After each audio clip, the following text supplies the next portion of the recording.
வணக்கம். இன்றைக்கான போஸ்ட் பார்த்திங்கன்னா ஸ்கின் டிசீஸ் பேஷண்ட்டுக்காக.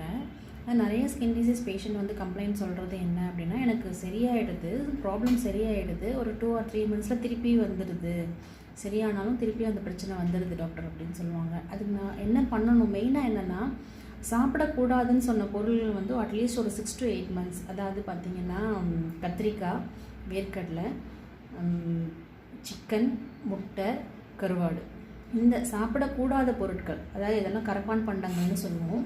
இந்த சாப்பிடக்கூடாத பொருட்களை வந்து அட்லீஸ்ட் ஒரு 6 to 8 months இல்லை மேக்ஸிமம் ஒரு 1 year, ரொம்ப இன்டென்ஸாக இருக்க அவங்களுக்கு ஸ்கின் டிசீஸ்னால் ஒரு 1 year வந்து சரியானதுக்கு அப்புறமும் அவங்க அவாய்ட் பண்ணி வச்சாங்க அப்படின்னா அவங்களுக்கு ரெக்கரன்ஸ் வந்து இல்லாமல் இருக்குது.